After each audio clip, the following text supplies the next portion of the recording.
One Christmas was so much like the other in those years around the Seatown corner now, out of all sound except the distant speaking of the voices I sometimes hear a moment before sleep, that I can never remember whether it snowed for 6 days and 6 nights when I was 12, or whether it snowed for 12 days and 12 nights when I was 6. All the Christmases rolled down towards the two-tongued sea like a cold and headlong moon bundling down the sky that was our street. And they stop at the rim of the ice-edged, fish-freezing waves, and I plunge my hands in the snow and bring out whatever I can find. In goes my hand into that wool-white, bell-tongued ball of holidays resting at the rim of the carol-singing sea, and out come Mrs. Prothero and the firemen. It was on the afternoon of the day of Christmas Eve, and I was in Mrs. Prothero's garden waiting for cats with her son Jim. It was snowing. It was always snowing at Christmas. December, in my memory, as white as Lapland, although there were no reindeers. But there were cats, patient, cold, and callous, our hands wrapped in socks. We waited to snowball the cats. Sleek and long as jaguars and horrible-whiskered, spitting and snarling, they would slide and sidle over the white back garden walls, and the lynx-eyed hunters, Jim and I, fur-capped and moccasined trappers from Hudson Bay off Mumbles Road, would hurl our deadly snowballs at the green of their eyes. The wise cats never appeared. We were so still, Eskimo-footed Arctic marksmen in the muffling silence of the eternal snows, eternal ever since Wednesday, that we never heard Mrs. Prothero's first cry from her igloo at the bottom of the garden, or if we heard it at all, it was to us like the far-off challenge of our enemy and prey, the neighbor's polar cat. But soon the voice grew louder. "Fire!" cried Mrs. Prothero, and she beat the dinner gong. And we ran down the garden with the snowballs in our arms towards the house, and smoke indeed was pouring out of the dining room, and the gong was bombulating, and Mrs. Prothero was announcing ruin like a town crier in Pompeii. This was better than all the cats in Wales standing on the wall in a row. We bounded into the house laden with snowballs and stopped at the open door of the smoke-filled room. Something was burning, all right. Perhaps it was Mr. Prothero, who always slept there after midday dinner with a newspaper over his face. But he was standing in the middle of the room saying, "A fine Christmas," and smacking at the smoke with a slipper. "Call the fire brigade," cried Mrs. Prothero as she beat the gong. "They won't be here," said Mr. Prothero. "It's Christmas." There was no fire to be seen, only clouds of smoke, and Mr. Prothero standing in the middle of them, waving his slipper as though he were conducting. "Do something," he said, and we threw all our snowballs into the smoke. I think we missed Mr. Prothero, and ran out of the house to the telephone box. "Let's call the police as well," Jim said, "and the ambulance. And Ernie Jenkins, he likes fires." But we only called the fire brigade. And soon the fire engine came, and 3 tall men in helmets brought a hose into the house, and Mr. Prothero got out just in time before they turned it on. Nobody could have had a noisier Christmas Eve. And when the firemen turned off the hose and were standing in the wet, smoky room, Jim's aunt, Miss Prothero, came downstairs and peered in at them. Jim and I waited very quietly to hear what she would say to them. She said the right thing, always. She looked at the 3 tall firemen in their shining helmets standing among the smoke and cinders and dissolving snowballs, and she said, "Would you like anything to read?" Years and years ago, when I was a boy, when there were wolves in Wales and birds the colour of red flannel petticoats whisked past the harp-shaped hills, when we sang and wallowed all night and day in caves that smelt like Sunday afternoons, in damp front farmhouse parlours, and we chased with the jawbones of deacons the English and the bears. Before the motor car, before the wheel, before the Duchess-faced horse, when we rode the daft and happy hills bareback, it snowed and it snowed. But here a small boy says, "It snowed last year too. I made a snowman and my brother knocked it down, and I knocked my brother down, and then we had tea." But that was not the same snow, I say. Our snow was not only shaken from whitewash buckets down the sky. It came shawling out of the ground and swam and drifted out of the arms and hands and bodies of the trees. Snow grew overnight on the roofs of the houses like a pure and grandfather moss, minutely ivied the walls and settled on the postman opening the gate like a dumb, numb thunderstorm of white, torn Christmas cards. Were there postmen then, too? With sprinkling eyes and wind-cherried noses, on spread frozen feet, they crunched up to the doors and mittened on them manfully. But all that the children could hear was a ringing of bells. You mean that the postman went rat-a-tat-tat and the doors rang? I mean that the bells that the children could hear were inside them. I only hear thunder sometimes, never bells. There were church bells, too. Inside them? No, in the bat-black, snow-white belfries tugged by bishops and storks, and they rang their tidings over the bandaged town, over the frozen foam of the powder and ice cream hills, over the crackling sea. It seemed that all the churches boomed for joy under my window, and the weathercocks crew for Christmas on our fence. Get back to the postman.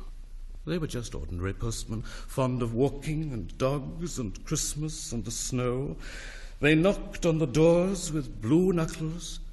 Ours has got a black knocker. And then they stood on the white welcome mat in the little drifted porches and huffed and puffed, making ghosts with their breath, and jogged from foot to foot like small boys wanting to go out. And then the presents. And then the presents after the Christmas box. And the cold postman with a rose on his button nose tingled down the tea-tray slithered run of the chilly, glinting hill. He went in his ice-bound boots like a man on fishmonger's slabs. He wagged his bag like a frozen camel's hump, dizzily turned the corner on one foot, and by God he was gone. Get back to the presents.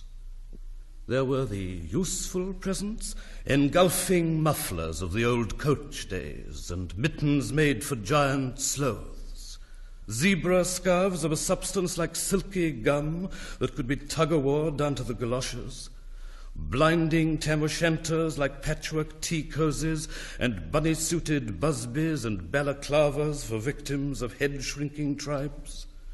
From aunts who always wore wool next to the skin, there were moustached and rasping vests that made you wonder why the aunts had any skin left at all. And once I had a little crocheted nose-bag from an aunt now, alas, no longer whinnying with us. And pictureless books in which small boys, though warned with quotations not to, would skate on Farmer Giles's pond and did and drowned. And books that told me everything about the wasp, except why. Go on to the useless presents. Bags of moist and many-coloured jelly babies, and a folded flag and a false nose and a tram conductor's cap, and a machine that punched tickets and rang a bell. Never a catapult. Once, by a mistake that no one could explain, a little hatchet. And a celluloid duck that made, when you pressed it, a most unduck-like sound, a mewing moo that an ambitious cat might make who wished to be a cow. And a painting book in which I could make the grass, the trees, the sea, and the animals any colour I please.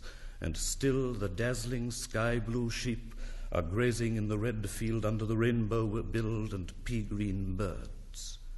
Hard-boileds, toffee, fudge, and all sorts, crunches, cracknel, humbugs, glaciers, marzipan, and butter Welsh for the Welsh. And troops of bright tin soldiers who, if they could not fight, could always run. And snakes and families and happy ladders and easy hobby games for little engineers, complete with instructions, Oh, easy for Leonardo. And a whistle to make the dogs bark, to wake up the old man next door, to make him beat on the wall with his stick, to shake our picture off the wall. And a packet of cigarettes. You put one in your mouth, and you stood at the corner of the street, and you waited for hours in vain for an old lady to scold you for smoking a cigarette, and then with a smirk you ate it. And then it was breakfast under the balloons. Were there uncles like in our house? There are always uncles at Christmas, the same uncles. And on Christmas mornings, with dog-disturbing whistle and sugar fags, I would scour the swathed town for the news of the little world, and find always a dead bird by the post office or the white deserted swings. Perhaps a robin, all but one of his fires out. Men and women wading, scooping back from chapel with taproom noses and wind-busked cheeks, all albinos, huddled their stiff black jarring feathers against the irreligious snow. Mistletoe hung from the gas brackets in all the front parlours. There was sherry and walnuts and bottled beer and crackers by the dessert spoons, and cats in their fur-abouts watched the fires, and the high-heaped fires spat, all ready for the chestnuts and the mulling pokers. Some few large men sat in the front parlours without their collars, uncles almost certainly, trying their new cigars, holding them out judiciously at arm's length, returning them to their mouths, coughing, then holding them out again as though waiting for the explosion. And some few small aunts, not wanted in the kitchen, nor anywhere else for that matter, sat on the very edges of their chairs, poised and brittle, afraid to break, like faded cups and saucers. Not many those mornings trod the piling streets. An old man, always fawn-bowlered, yellow-gloved, and at this time of year with spats of snow, would take his constitutional to the white bowling green, and back as he would take it wet or fire or on Christmas Day or Doomsday. Sometimes two hale young men with big pipes blazing, no overcoats and wind-blown scarves, would trudge unspeaking down to the forlorn sea to work up an appetite to blow away the fumes, who knows, to walk into the waves until nothing of them was left but the two curling smoke clouds of their inextinguishable briars.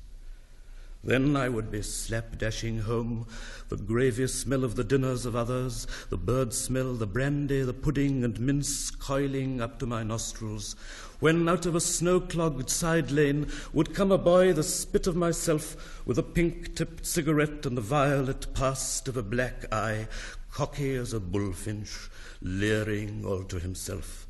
I hated him on sight and sound, and would be about to put my dog whistle to my lips and blow him off the face of Christmas, when suddenly he, with a violet wink, put his whistle to his lips, and blew so stridently, so high, so exquisitely loud, that gobbling faces that cheek bulged with goose would press against their tinselled windows the whole length of the white echoing street. For dinner we had turkey and blazing pudding, and after dinner the uncles sat in front of the fire, loosened all buttons, put their large, moist hands over their watch chains, groaned a little, and slept. Mothers, aunts, and sisters scuttled to and fro, bearing tureens. Aunt Bessie, who had already been frightened twice by a clockwork mouse, whimpered at the sideboard and had some elderberry wine. The dog was sick. Auntie Dercy had to have 3 aspirins, but Auntie Hannah, who liked port, stood in the middle of the snow-bound backyard, singing like a big-bosomed thrush. I would blow up balloons to see how big they would blow up to, and then when they burst, which they all did, the uncles jumped and rumbled. In the rich and heavy afternoon, the uncles breathing like dolphins and the snow descending, I would sit among festoons and Chinese lanterns and nibble dates and try to make a model man-of-war following the instructions for little engineers and produce what might be mistaken for a sea-going tramcar. Or I would go out, my bright new boots squeaking into the white world, onto the seaward hill, to call on Jim and Dan and Jack, and to pad through the still streets, leaving huge, deep footprints on the hidden pavements. I bet people will think they've been hippos. What would you do if we saw a hippo coming down our street? I'd go like this, bang! I'd throw him over the railings and roll him down the hill, and then I'd tickle him under the ear and he'd wag his tail. What would you do if you saw 2 hippos? Iron-flanked and bellowing he-hippos clanked and battered through the scudding snow towards us as we passed Mr. Daniel's house. Let's post Mr. Daniel a snowball through his letterbox. Let's write things in the snow. Let's write, Mr. Daniel looks like a spaniel all over his lawn. Or we walked on the white shore. Can the fishes see it snowing? The silent, one-clouded heavens drifted onto the sea. Now we were snow-blind travellers lost on the north hills, and vast dew-lapped dogs with flasks round their necks ambled and shambled up to us, baying Excelsior. We returned home through the poor streets, wherein a few children fumbled with bare red fingers in the wheel-rutted snow, and cat called after us, their voices fading away as we trudged uphill into the cries of the dock birds and the hooting of ships out in the whirling bay. And then at tea, the recovered uncles would be jolly, and the ice cake loomed in the center of the table like a marble grave. Auntie Hannah laced her tea with rum, because it was only once a year. Bring out the tall tales now that we told by the fire as the gaslight bubbled like a diver. Ghosts wooed like owls in the long nights when I dared not look over my shoulder. Animals lurked in the cubbyhole under the stairs where the gas meter ticked. And I remember that we went singing carols once, when there wasn't the shaving of a moon to light the flying streets. At the end of a long road was a drive that led to a large house. And we stumbled up the darkness of the drive that night, each one of us afraid, each one holding a stone in his hand, in case, and all of us too brave to say a word. The wind through the trees made noises as of old and unpleasant and maybe web-footed men wheezing in caves. We reached the black bulk of the house. What shall we give them? Hark the herald? No, Jack said. Good King Wenceslas, I'll count 3. 1, 2, 3, and we began to sing, our voices high and seemingly distant in the snow-felted darkness round the house that was occupied by nobody we knew. We stood close together near the dark door. Good King Wenceslas last looked out on the feast of Stephen. And then a small, dry voice, like the voice of someone who has not spoken for a long time, joined our singing. A small, dry, eggshell voice from the other side of the door. A small, dry voice through the keyhole. And when we stopped running, we were outside our house. The front room was lovely. Balloons floated under the hot water bottle gulping gas. Everything was good again and shone over the town.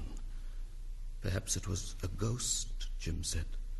Perhaps it was trolls, Dan said, who was always reading. Let's go in and see if there's any jelly left, Jack said. And we did that. Always on Christmas night there was music.